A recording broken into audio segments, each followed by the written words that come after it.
All right, welcome all to this new reading group session organized by ContinualAI. This session is the last one of the season, so I hope you will enjoy the last talk that will be given by our guest, Tyler, that you can see here. And it's going to be about a recent work, replay in deep learning, current approaches, and missing biological elements.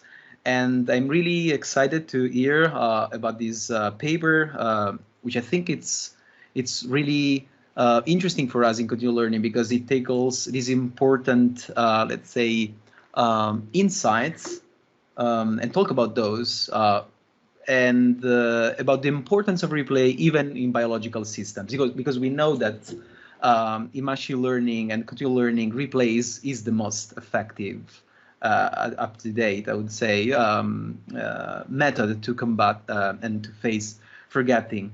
So without further ado, please, Tyler, the stage is yours.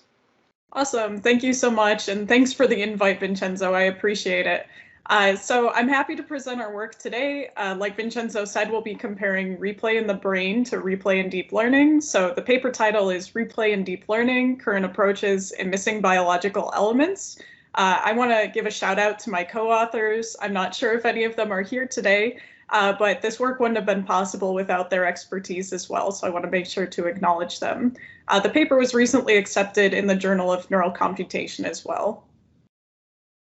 So I just want to put this disclaimer up front. I am not a neuroscientist. We worked with some neuroscience collaborators, and I'll be presenting some of their work, but I will be focusing a bit more on the AI side and where the gaps between the biological replay and the deep learning replay differ.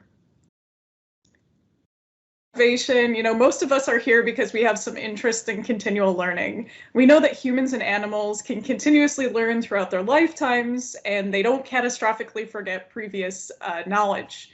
But when parametric models, such as conventional neural networks, get updated on non-stationary or changing data streams, they often suffer from catastrophic forgetting of previous knowledge.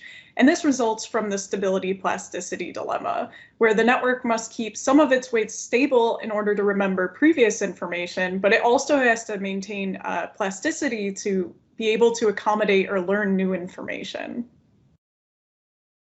So how do mammals actually overcome this forgetting problem? Well, this is thought to happen because of replay during sleep. In our paper, we define replay as the reactivation of one or more neural patterns, which are similar to activation patterns that were experienced during past waking experiences. And like I mentioned, this is one mechanism that's used to combat forgetting, but it's also used to facilitate memory consolidation. In fact, this memory stage formation and retrieval happens in 3 stages. So in the first stage, we perceive information from our environment, and we can actually encode that information and those memories into our brain. The second stage involves storing that information. So we maintain some encoded record of those memories so that we don't forget them. And the last stage is retrieval. So basically, when you want to remember a piece of information, we have to be able to re-access it in order to not forget it and use that piece of information.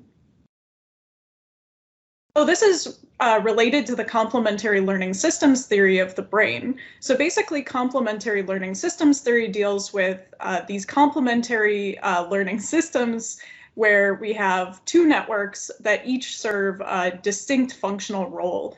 And so in the hippocampus, we use the hippocampus for episodic memories. This is for short-term learning, fast learning. We quickly learn new information and store it in the hippocampus. When we go to sleep at night, this information is consolidated to the neocortex, which allows us to learn more generalizations, and it happens slowly over several nights. So this is more of the slow learning generalized system. And I'll talk a little bit more in depth about this complementary learning systems theory in a little bit. As most of us might be familiar, in artificial neural networks, the replay implementation or rehearsal is quite simple. Basically, we take some memory buffer and we can store either all or a subset of previous data samples in it.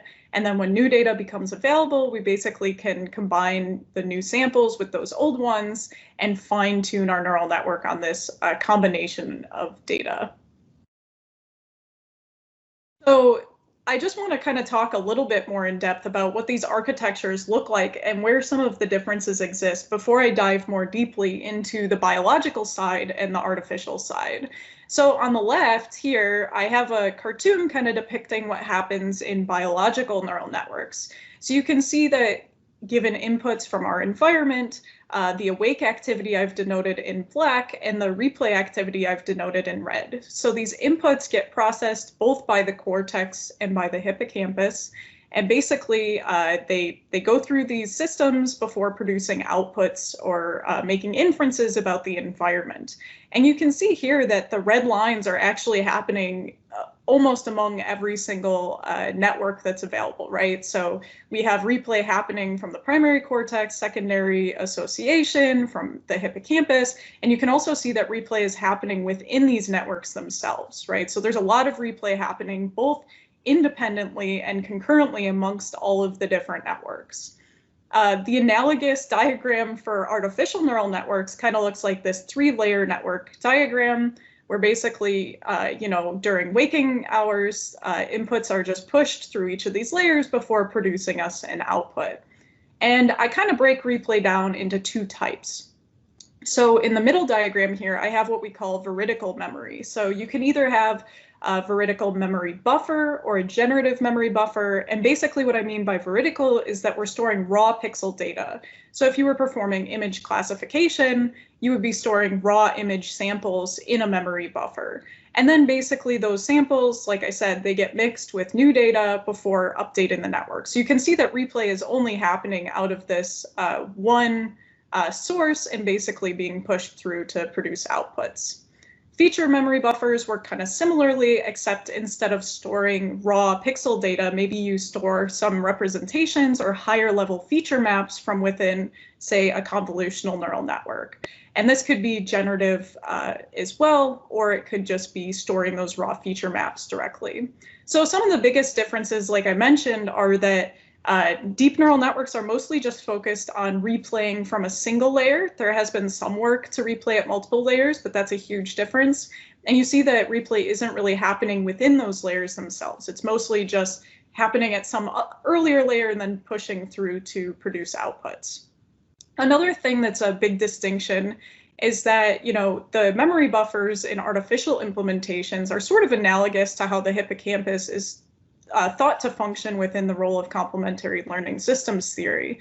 And in that role, hippocampus can actually be used to perform inference, right? So instead of just serving as a source of data for the network to not forget, it can also make inferences itself. Whereas in artificial neural networks, we're mostly just using it as a source of data to make sure that we don't forget. And like I mentioned, most artificial implementations perform veridical or raw pixel replay instead of representational replay. So I want to dive a little bit more deeply into how replay in biological networks works before touching on how it works in artificial networks and closing out with the comparison between the two. So I've mentioned a bit about complementary learning systems theory, but maybe this example might provide you a little bit more a better understanding of an example. So let's imagine that we want to park our car. Maybe today I want to park my car at a grocery store so I can go in and buy some stuff and come out. And I need to know how to do 2 things, right? The first thing is I need to know where is my car parked when I come out of the grocery store, but also in order to park that car, I need to know the best parking strategy, right? So on the left, in red, is basically the function of the hippocampus in this actual task. So the hippocampus's role is to remember specifics. Where is my car parked? I don't want to have any interference because this is a short-term piece of information that I need to remember. So the solution to this problem is to have separate representations where I can basically keep a representation of today and a representation from yesterday separate so that I know where I parked my car today instead of yesterday. And the way that we do this is by encoding that information automatically and immediately into the hippocampus.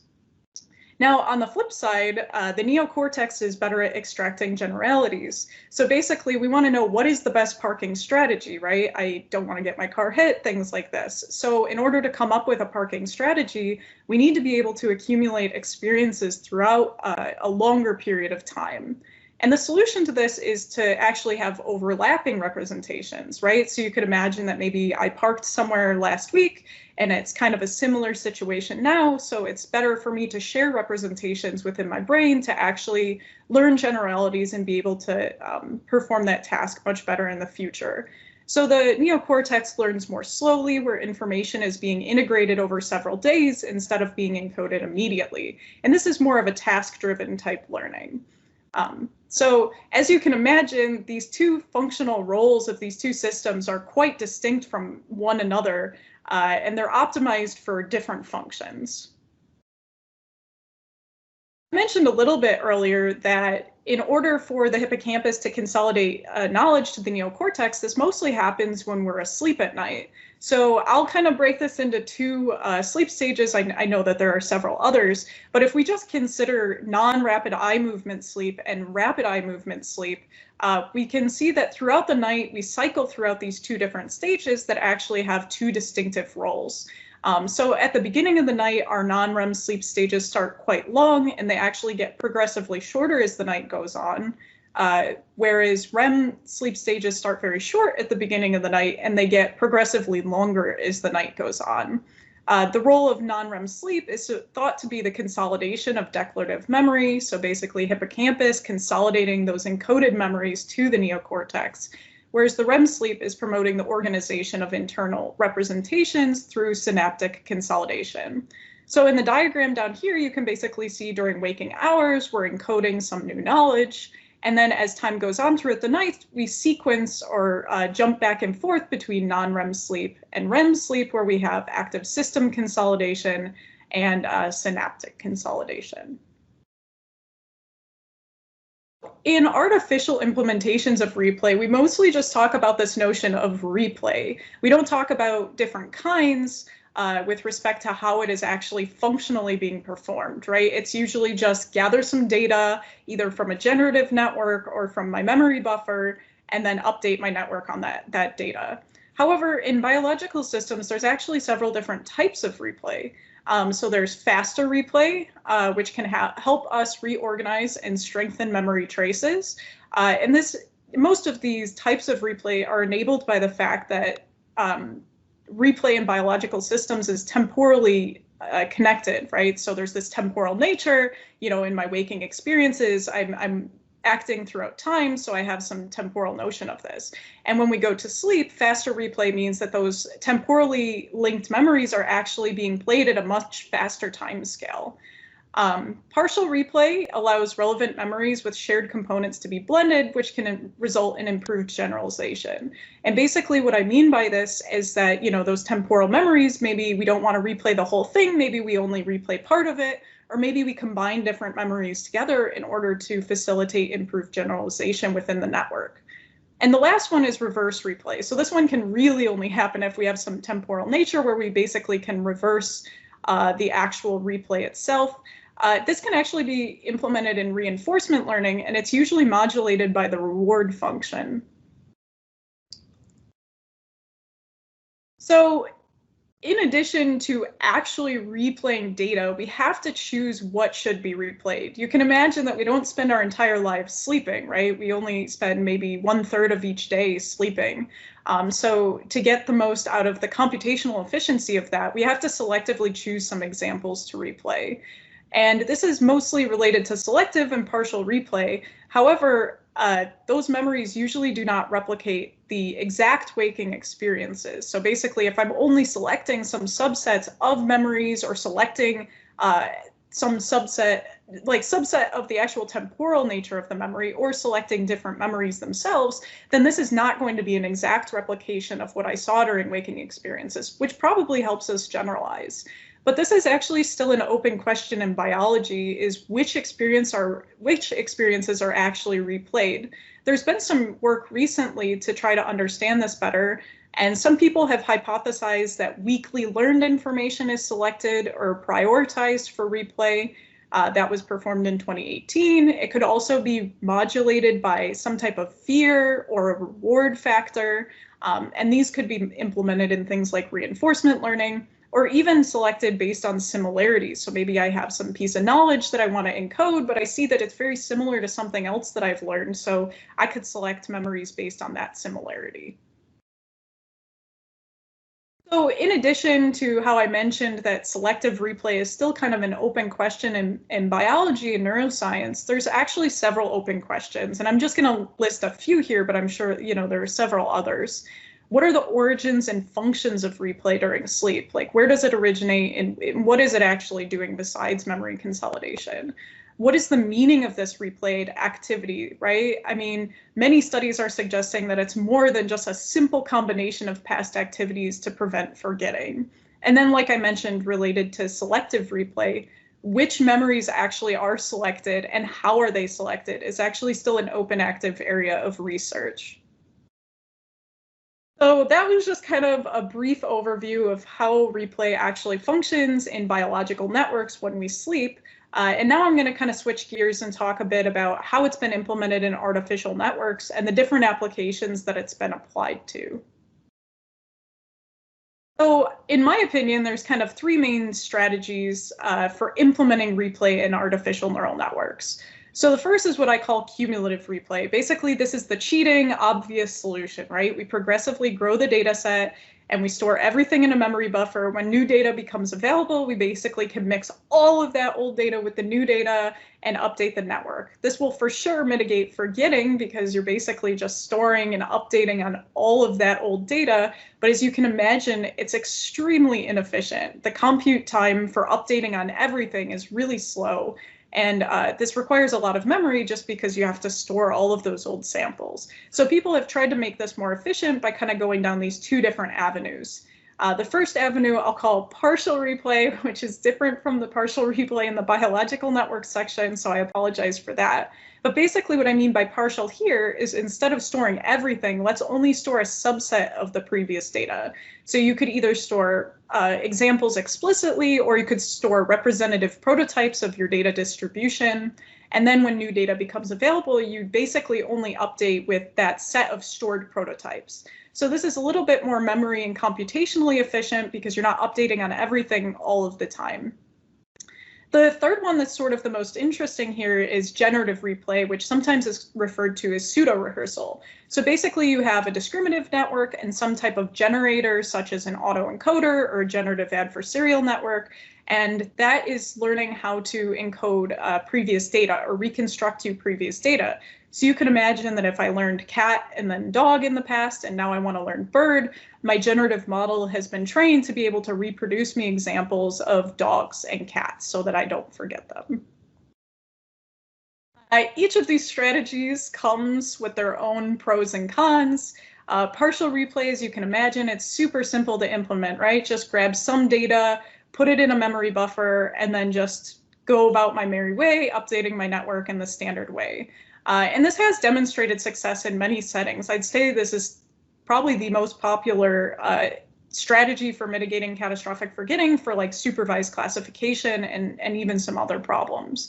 But the cons to this are that it's not biologically plausible. It's highly unlikely that we're actually storing exact replicas of previously encoded information. So generative replay probably gets at that a little bit more. The other cons to partial replay are that its data storage is memory intensive, right? You still have to store some previous samples. And in fact, this could lead to some privacy concerns. Like if I'm storing healthcare data or something like that, actually storing that old data could be a violation of someone's privacy. So generative replay is actually more biologically inspired, right? It's more likely that we're actually trying to recreate or regenerate examples from our past in order to update our neural networks. This could potentially reduce storage requirements, right? Because we're not required to actually store examples, and instead we're just asking our generator to generate us examples, but you have to make sure that your generator isn't requiring a significant amount of storage itself, right? It's actually buying you something over just storing those samples. This could potentially have fewer privacy concerns. You're not storing the raw data directly, but you still have to be careful because you might be able to recreate that old data, which could again be a privacy concern. I find the last bullet here to be kind of the most interesting. There's actually been a few pieces of work that have shown that unsupervised generative models can actually be less susceptible to forgetting. And I hypothesize that this is because they're not trained with a supervised classification loss or something similar, so maybe it reduces overfitting a little bit. As you can imagine, some of the cons to generative replay are that these systems can often be difficult to train, right? Getting convergence in a GAN can often take many iterations, or it can just not happen at all. Sometimes you suffer from mode collapse, right? You need actually good, like decent data to maintain performance on previous tasks. And the other con, is, like I mentioned, is sometimes the generator itself could have many parameters. If your generator has just as many parameters as storing that partial replay data, but it's not getting better performance, then maybe it's better to just store that partial replay data. It might be less biologically inspired, but in terms of an actual implementation standpoint, like maybe it's better to just work on partial replay.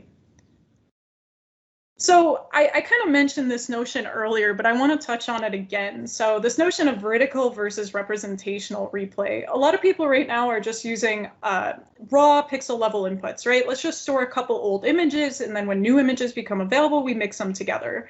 But this is not really biologically plausible. In fact, hippocampal indexing theory postulates that the hippocampus stores high-level representations of neocortical activity patterns that get reactivated when that knowledge gets consolidated from the hippocampus to the neocortex.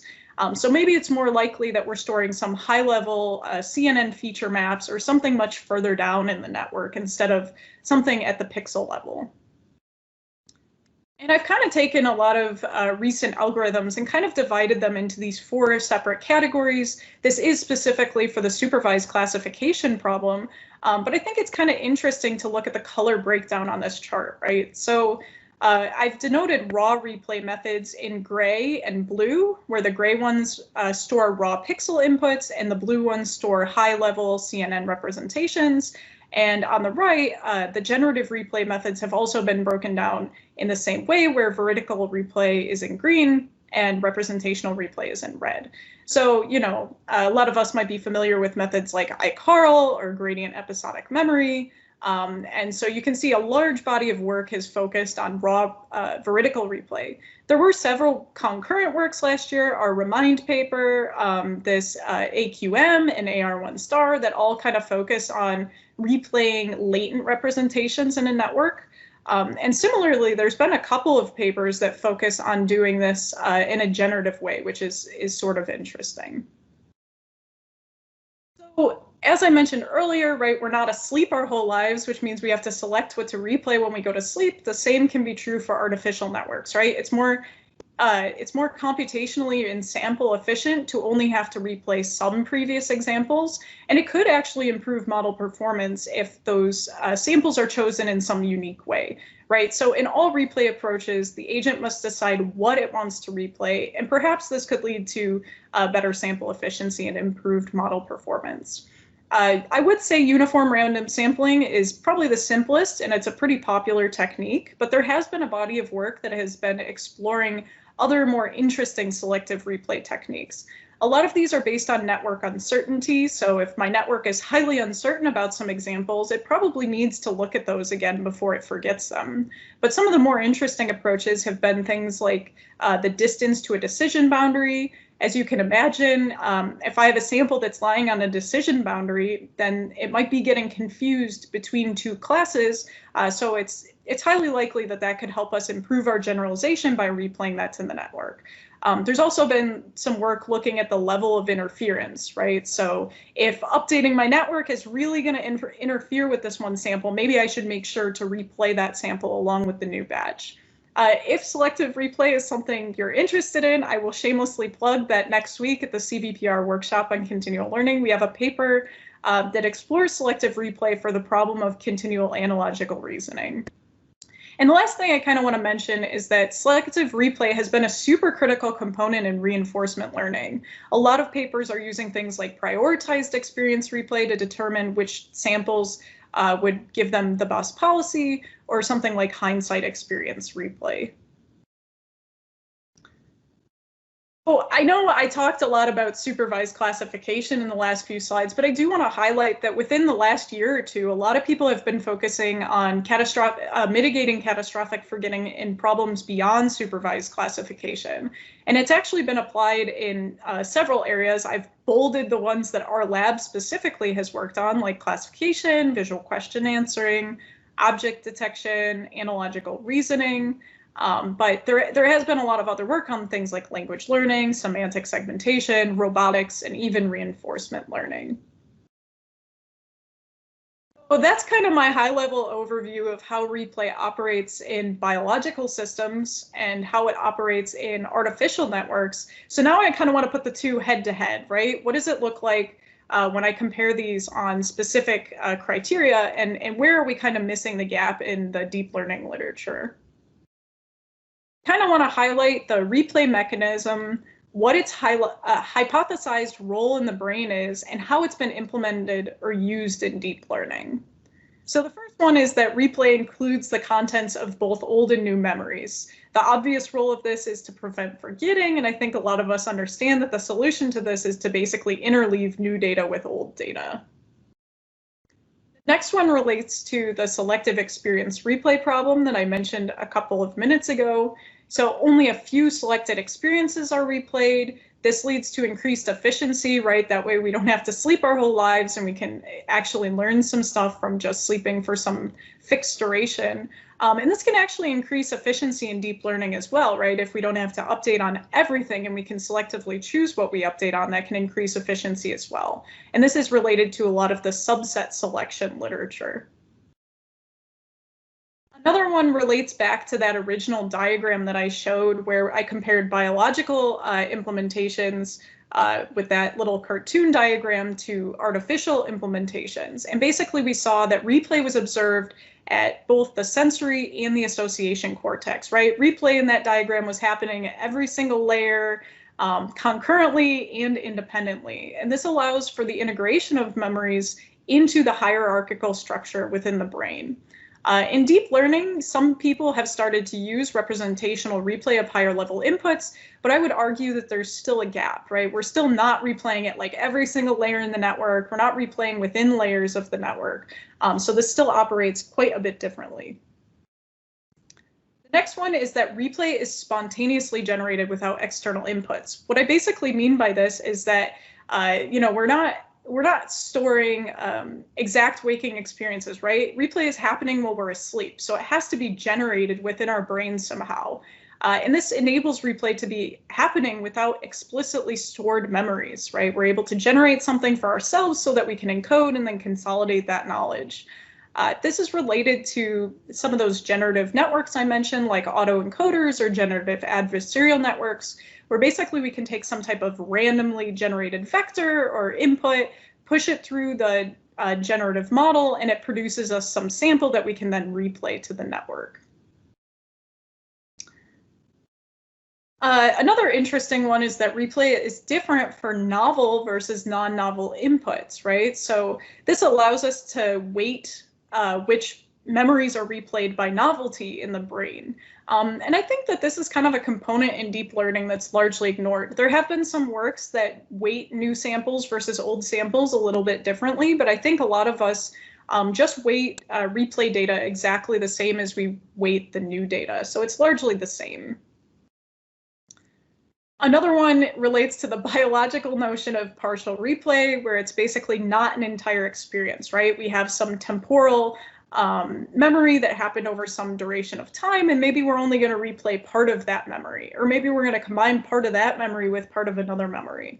And this can actually improve efficiency and allow for more generalization, right? Kind of mixing things together. And I would say that this is not really explored in deep learning. And one of the reasons for that is that a lot of us are just using static data sets, right? We have static images that are coming in over time, and we're kind of mitigating forgetting over those static inputs, but they don't really have a temporal nature to them. And so my next slide is sort of related to all of those temporal components and the fact that those are missing in a lot of our architectures. So that's kind of where some of these gaps exist. So the first, replay is temporally structured, right? This can allow for more memory combinations, like I just mentioned on that partial replay slide. And it follows our waking experiences, right? We're learning from active data streams that have some temporal nature and some correlation between frame to frame, right? Whereas in deep learning, this is largely ignored, especially in like the image classification from ImageNet or C4 100 data sets where those inputs are static. They don't have any correlation with one another. The next is that replay can happen in reverse, right? You definitely need some temporal nature to reverse the nature of the replay. And this can be done in reinforcement learning, where you actually mediate the weighting of those replays in reverse by the reward function. And the magnitude of the reward function can also have an impact on that. Last one is replay is modulated by reward. So your reward can actually influence the replay, right? Like how much should I replay this? How often should I replay this? And again, a lot of these are related to reinforcement learning, and maybe they could be related to supervised classification if we did something with video data and recurrent networks or something like that. So in addition to some of those high-level components, I also just want to talk about a few other interesting components that I think are missing from artificial replay implementations. The first I have there is Hebbian or error-based learning. So, you know, in our brains, sometimes we don't always have labels for data, but we still make representational updates, right? And they can be local. They're mostly local, error-driven. Whereas a lot of us are focused on supervised learning, right? We need to have a label and we need to have a piece of data that goes with that label to make standard backpropagation updates. Another interesting one is purging mechanisms, right? How should we know when the network should forget something, right? Like we have this big memory buffer and maybe it's time it does forget. You know, a little bit of forgetting, gradual forgetting over time could probably improve generalization, and instead of trying to remember every single detail of everything that's ever happened to me. Another example of this could be maybe I have some sample that was a big outlier and I'm never going to encounter that situation again, and it's time to kind of forget that. So I think that this is an understudied but interesting area of exploration. Then the third bullet point, replay does not occur both independently and concurrently from several layers. I think I've touched on this a couple of times, right? Replay is only happening mostly at one layer. There have been a few works that looked at it, but I think largely a lot of us are just focused on replaying at one layer. I personally find this fourth bullet to be kind of the most interesting. So the notion of interplay between mechanisms is largely ignored. And I kind of mean this in like two separate scenarios. So you can imagine in the first scenario with complementary learning systems theory, I have a hippocampal inspired network and a neocortex inspired network. But mostly we're just training our neural networks using the hippocampus is like a static replay buffer, right? But it would be more interesting to kind of have some communication between those, like, hey, I need this type of memory to be replayed to me, and then the hippocampus replays you that specific type of memory. So kind of like a teacher-student interaction where those teacher and student roles perhaps reverse at some points. And the last one that I have here is about the notion of regularization. I think that, you know, we've explored some regularization techniques in deep learning. So, you know, like EWC or gradient episodic memory, where basically we have some extra loss to constrain our weight values so that they don't change too much, so that we don't forget information. And some of those, like gradient episodic memory, use a replay buffer to make sure that they also don't forget.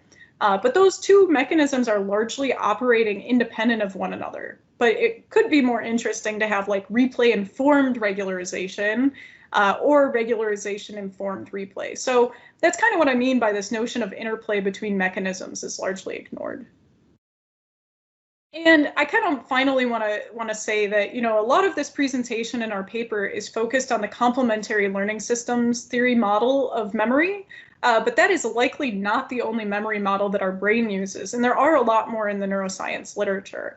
I've highlighted just a couple of interesting things here with respect to that. So the notion of fast and slow weights, which was proposed by Jeff Hinton back in the late 80s, basically says that for, you know, every neuron, I have two connections. One is a fast weight that can learn new information, and one is a slow weight that could be used for generative replay. So, you know, this could be kind of an interesting idea to explore. And the last one I think I put here I've sort of hit on a little bit, but there are additional memory models where HC plays a role in inference, right? It's not just serving as a standalone buffer to update the neocortex. It can actually perform inference and updates. And this is realistic because, like that car example I gave earlier, you go in the grocery store, you come out, you know where your car is. You didn't have to wait to consolidate that knowledge to your neocortex in order to remember where your car was while you were grocery shopping. So that's basically the presentation that I've put together today. But in summary, humans and animals, we continually learn throughout our lifetimes, and maybe we have a little bit of gradual forgetting, but it's not catastrophic. We're able to carry on with our lives. And the way that we overcome that catastrophic forgetting is by performing replay while we're asleep. And this has been implemented in deep learning systems, but like I mentioned, there are several gaps between how replay operates in biological systems versus how it operates in artificial networks. So we really hope that this survey paper can help shape the future of neuroscience and machine learning research, right? Maybe it's hard to implement something in neuroscience, and we could implement it in deep learning to try to give us some insights into the neuroscience. Or as neuroscientists make more developments and understand more about the architecture or the functions within the brain, we could use those hints to implement our architectures for deep learning to overcome catastrophic forgetting. So I just want to close out by giving a huge acknowledgement to my co-authors. This paper would not have been possible without them. Several of them have neuroscience backgrounds, so that really helped with the biology component. And again, I want to thank our sponsors who helped fund this research. So thank you for listening. I'm happy to take any questions that you might have. And again, thank you, Vincenzo, for the invitation to give this talk. Thank you, Tyler, so much. I think it was a very insightful presentation, and many of us enjoyed, especially I would say the biological insights that you provide to us. And it's true that it's almost strange to see how many things that we do as biological learning systems in terms of just replay, because there's much more, but just looking at replay, there are so many things we could integrate into our learning systems. And I want to start just asking you, this question. So you said that it would be nice to have like maybe less static usage of replay examples. And I think that's really interesting. And this is also easy to implement somehow. So we should really build on that, I believe. Also, because when you have this static external memory, somehow you are also disrupting somehow the information that you see and are changing, outside your agent, and maybe are providing some relevant and additional information about what you should forget about the past, what you should maybe learn to generalize, and what's really important in the end. Because as we know, I mean, not all the things that we encountered in the past are important. And so, yes, I was wondering what you would think about, yes, maybe pushing more this idea of having a more interactive external memory, or maybe in general about the importance of replay, especially, yeah, considering this idea of having this static number of examples that we kind of always use in our deep learning approaches. Yeah, I mean, I definitely agree that I think that it would be more interesting and more lifelike, and even provide more insights, like you were saying, to have this temporal correlation, right? Sometimes the temporal nature of the data is actually giving us hints about what is happening, right? Like, an animal running, maybe it's running away from some predator or something like that, right? Like, this gives us maybe a little bit more contextual information about what's going on. And when you only store a static image, you only get like one snapshot in time of what's going on. So I do think that this is important. In terms of making progress on it in a deep learning standpoint, I mean, this could definitely be done. It's already done in things like reinforcement learning, or maybe using a recurrent neural network. But I think one of the bigger things that's holding us back is the lack of maybe large scale video data sets for a ton of different tasks, right? Like, we have a lot of video data sets right now for supervised classification, but maybe not so much for semantic segmentation or, there's some for object detection, stuff like this. And I think part of that is just how costly it is to make data sets, right? It's very expensive to label pixel-wise semantic segmentation maps and stuff like this. But I do think it's important, and I think it's something we should be considering, is using more video-based data sets in continual learning, because I definitely agree that I think that the temporal nature of data can provide us more insights than just static inputs. So I don't know if that fully answers the question, but I guess those are sort of my thoughts regarding that component. Yeah, I mean, it was also a very vague, I would say, question. So that's right. Yes, but I mean, I was also trying to get to this point that is not only about the fact that these data are like snapshots, and it would be nice to have these more temporary coherent data, but also the fact that it's it's really maybe naive to just take these examples, store them, and then never, let's say, never consider the fact that while you do so, you may bias your system as well, right? Because you're trying to remember everything, or pretty much everything, and yeah, maybe you can erase some of those examples, but in the end, the main assumption is mostly that how information are reoccurring in the external world, essentially, it doesn't bring any value. Because in the end, while you replay, you're saying that everything has the same value, because you store them, you replay them as you would do encountering new data. So this is more the thing that I would like to see, at least from my point of view. And so I was trying to gather your own thoughts about these as well.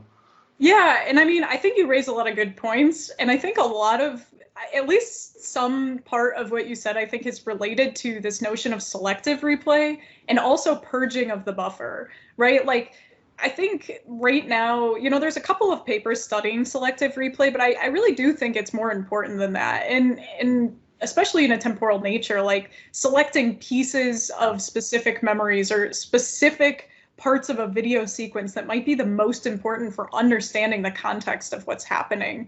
And I really do agree with the notion of like, these memory buffers really shouldn't contain everything. And maybe at some point, some task is so irrelevant that it should be eliminated. Gradual forgetting, humans gradually forget. I certainly don't remember everything I learned 10 years ago, and it's not been detrimental to my existence, right? I think that, I think it's really hard to kind of quantify what that is, though. Like, how do you know when something isn't important anymore and it's not going to be detrimental to your system? How do you know when to forget or what to forget? I think that's also like an interesting neuroscience question, right? Like, maybe we don't even know how it happens in the brain. How do you decide when you're going to forget something? Yeah, I definitely agree. I think that this is interesting. And maybe that's one of those areas where studying it in deep learning could give insights or inspiration to maybe the neuroscientists or something. But yeah, I definitely agree on those points you brought up. Great, great to hear. So are there any more questions for Tyler from the audience here? I see that we have been like a lot of people following you, Tyler, so that's great for this last session of the season. So any more questions, you can just open your mic and ask your question, or just write in the chat.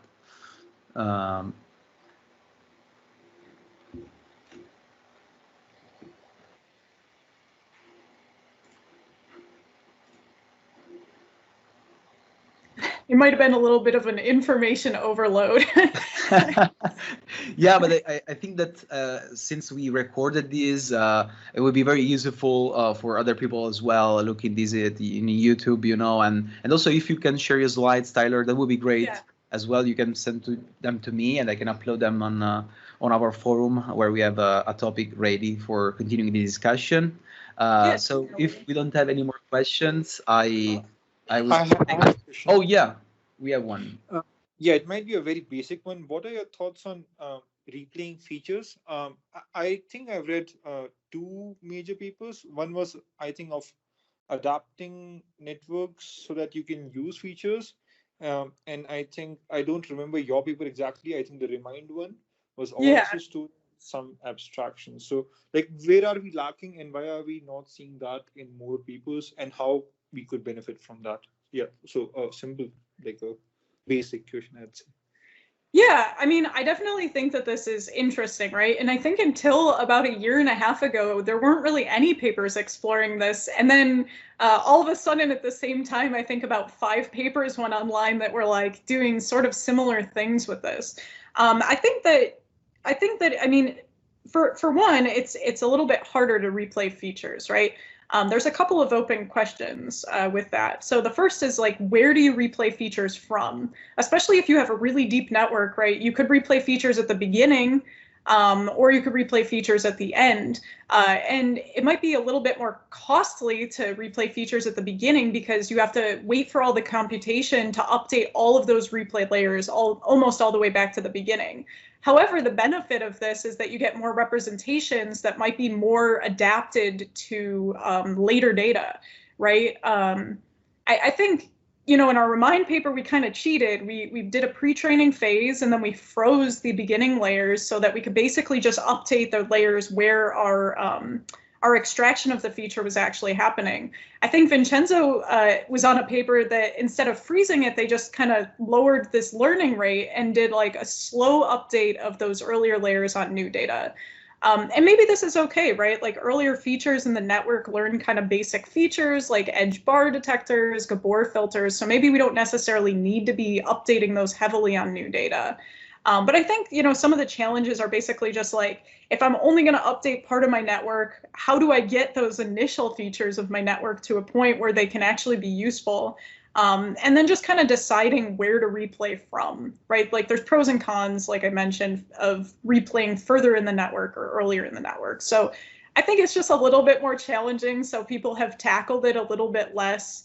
And I think, you know, there are some papers that focus on replay specific. How can we make replay more efficient? How can we select better examples?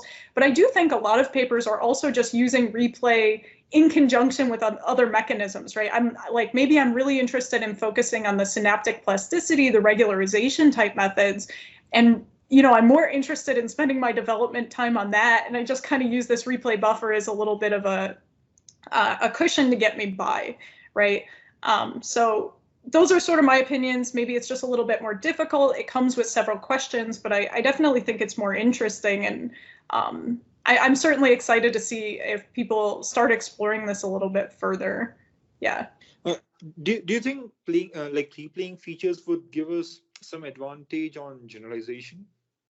Yeah, I mean, I certainly think that this could happen. And, you know, I mean, to this notion of generalization, in our Remind paper, we actually kind of were thinking about that, and we applied manifold mix-up, right? It's much easier to kind of mix up things in the feature space and get more generalities than you would if you mix up things in the input space. Or what does mixing up things in the input space even mean, right?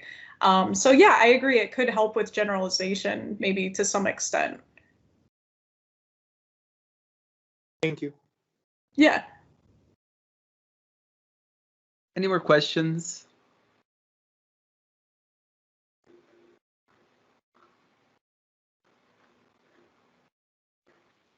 Yes, we have another question in the chat, I believe. Is there a difference between in the recurrent connections and replay connections in the brain? So I will admit that this one is a little bit outside of my comfort zone. I see that my collaborator Giri is on the line. I'm not sure if he's actively in attendance or not, but that might be a question. I don't know, Giri, if you have an answer for that one. The difference between recurrent connections and replay connections in the brain. Otherwise, I might defer this question. Unfortunately, I don't know that I have the appropriate knowledge to feel satisfied in giving you an answer. Or if any of the other neuroscientists on the line have thoughts about this, I see a few other people that have maybe more of that background. Feel free to hop in. I'm happy to make it an open conversation.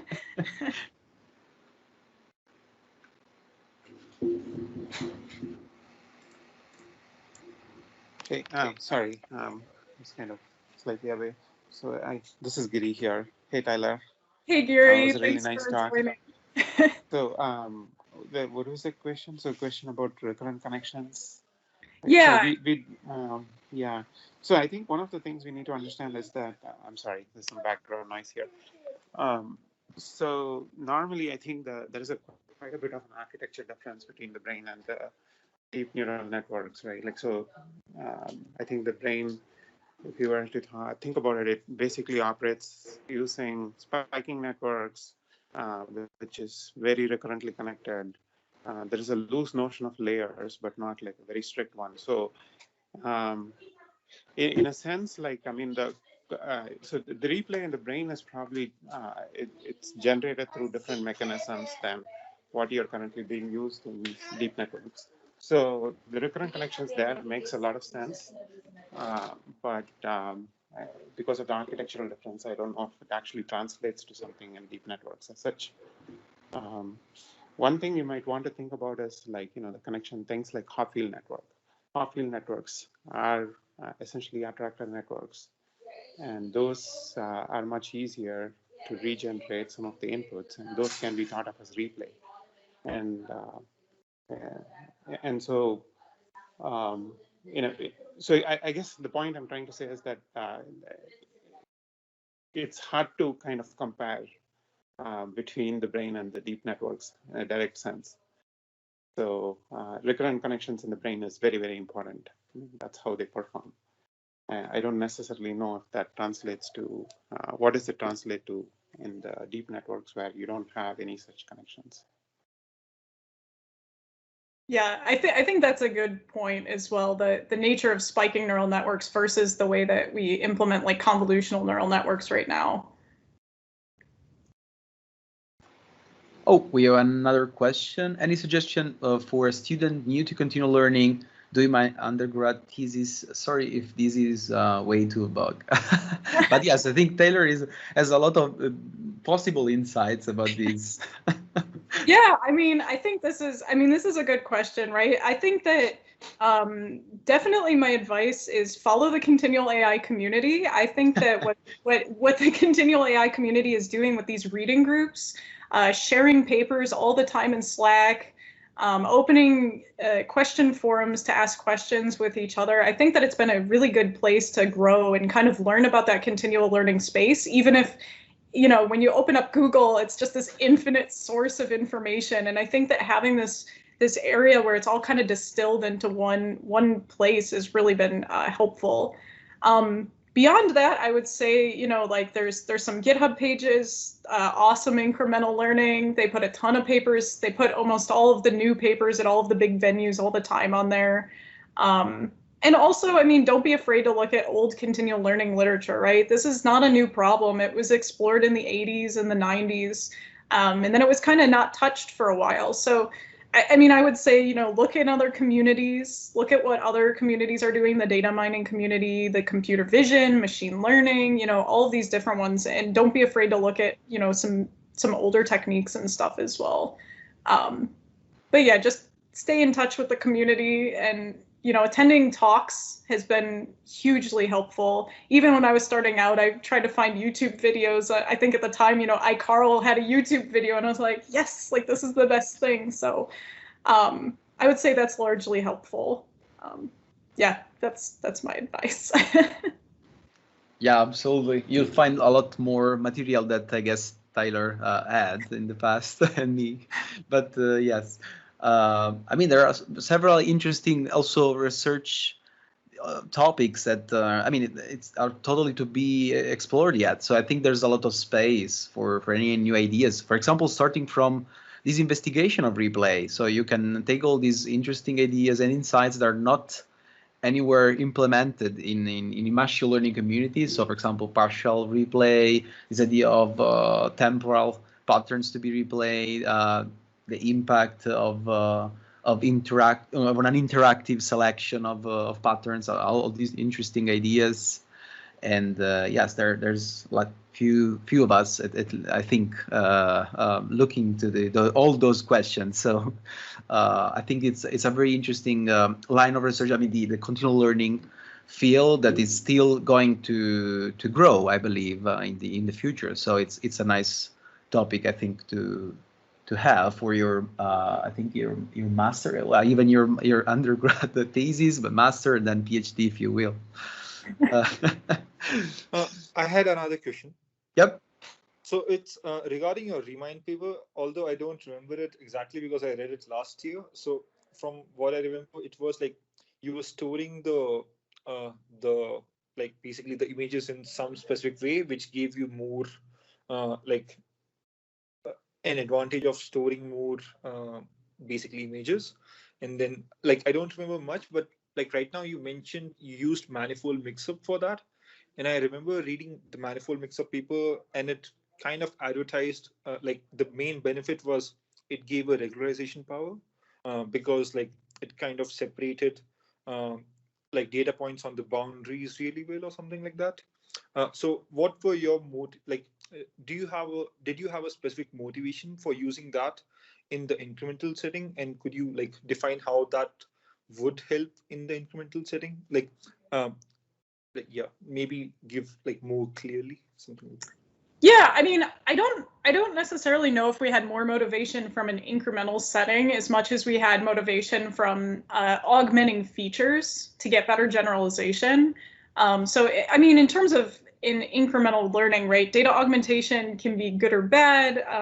You know, data augmentation can often get you higher performance and more generalization, but if you're augmenting things, you know, in an offline setting, usually this requires more epochs, right? Because it's almost generating more data. So you have to epoch over that data more times. So in an incremental learning setting, you know, you just kind of have to balance that, I guess, with how long it might take to learn that. I think we were mostly just motivated from the standpoint of augmenting features to get better generalization. I think we did an ablation study where we used it and we didn't use manifold mix-up, and there was, you know, like a couple percentage performance gap, but it did gain us something, and maybe it's due to this regularizing that you were mentioning. But you know, a lot of data augmentation techniques that we were thinking about weren't quite there for what we wanted in the feature space, but manifold mix-up was one of those things that seemed like a natural application, right? So that was kind of our motivation, I guess. We also did random resized crops, but this is like a super standard form of data augmentation, so kind of boring. Yeah, I had a follow-up question. So like I've seen lots of papers where we do different like basically ways of selecting examples, as you said. Like in class incremental learning, we generally use herding across, or we can like focus on like the confusion and the like distance to the class boundaries. So that's one sort of thing. In like continual learning, we saw kind of like greedy sampling or something, reservoir sampling, like those things for selecting the replayed examples. But I haven't really seen many papers that have focused on like what kind of augmentations or extensive data augmentations, if they could help, or maybe if I'm missing any papers, if you could point to some papers regarding that. Yeah, I mean, in terms of selective replay, you know, I mean, I think there has been some work on this for supervised classification. And like I mentioned, this is very critical to reinforcement learning. The prioritized experience replay, hindsight experience replay. There was a nice paper that came out in AAAI a couple of years ago that explored 4 different policies in a reinforcement learning setting. I cite it in our survey paper, but I think there's been some work on that. I still think that there's a lot of work to be done on which examples should be replayed and how to replay them, how often to replay them, stuff like that. In regards to augmentations, yeah, I mean, I think that this is something that's not really talked about much in incremental learning literature. Sometimes people write, oh, I did data augmentation, but there's not really a motivation for why, or, you know, it's just for the obvious reason of I wanted to beat X model and I needed slightly higher performance, so let me just do what they did, right? So yeah, I would say I don't know of any papers really besides just yeah, I don't know any papers that are targeting that explicitly besides just kind of saying I used something and it got me X% performance gain over this other method or something. Yeah. Yeah, I don't know if are we exceeding the time limit, but I'd like to ask one last question. Yeah, go ahead with one last question. Then I think we should let Tyler leave. I mean, and we can close the session.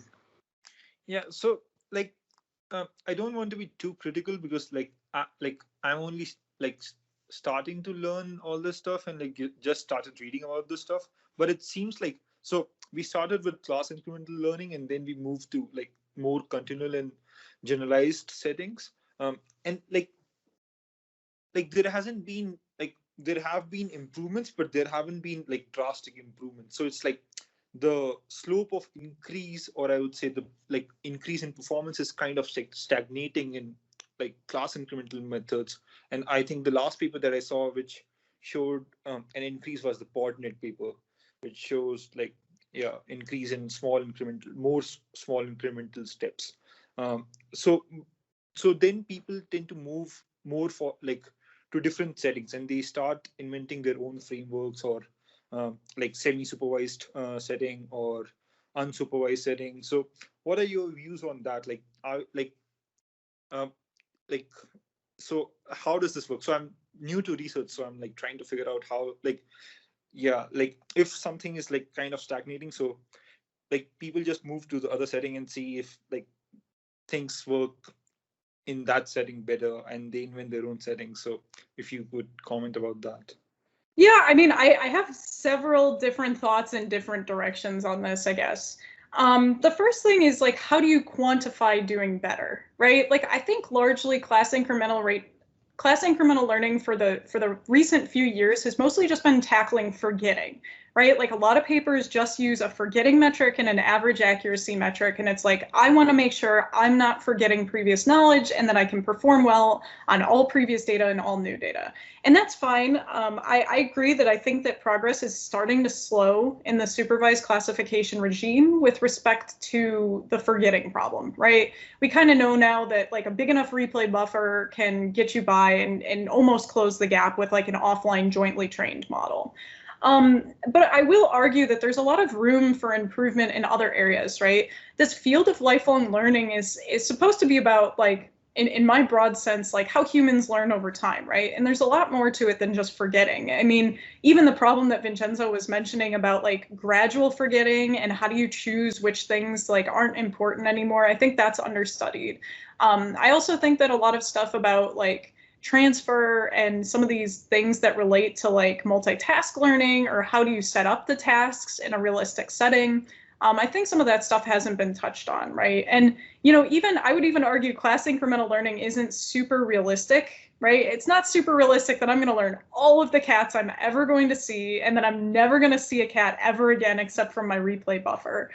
So I think making things a little bit more realistic and tackling some of these other challenges besides just forgetting. You mentioned unsupervised and semi-supervised learning, and I think that those are also important directions, right? Supervised learning labeling is expensive, and in a natural environment we can update representations on data all the time. We don't need to know what it is. I can look at a new species of cat or dog and I'm oh, it has 4 legs, a tail, it's kind of fluffy, it must be one of these types of animals that I've already seen, but I don't need a label, right? So yeah, I think there's still a lot of work to be done, maybe from supervised class incremental learning on ImageNet, and maybe it's starting to stagnate, but I still think there's a lot of work to be done in terms of making it more realistic, in terms of how do we make it more like the brain way of performing replay, like I talked about today, but also how to make it more realistic, like videos, right? This temporal nature, I think that that's an important problem. So yeah, I would say don't be discouraged. I think there's a lot of work to be done. There's a lot of untackled problems. Yeah, so that's kind of my thought.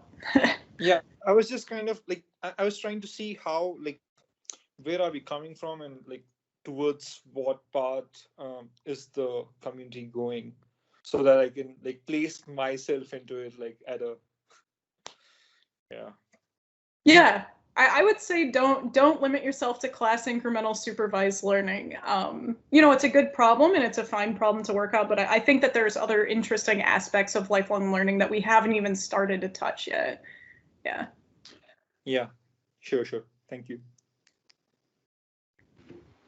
All right, so thank you so much, Tyler, for this very long session. I think it was very interesting, and I really enjoyed also this discussion. I hope you will present maybe something even in the future season of this very long series of sessions, because I think this is one of the after 30 different sessions, I think around that number. So that's great. So thank you all for joining, for participating to all these sessions, not just this one. And I invite you all to join next Friday the Continual Learning in Computer Vision workshop that ContinualAI is sponsoring. So we are not going to have a Friday reading group. Please join the full workshop day, the 25th of June. And we will start again with these reading group sessions in September. So I'll see you then. Thank you again for joining, and see you. Bye. Thanks for the invite, Vincenzo. Thank My you. pleasure. My pleasure. Bye. Bye.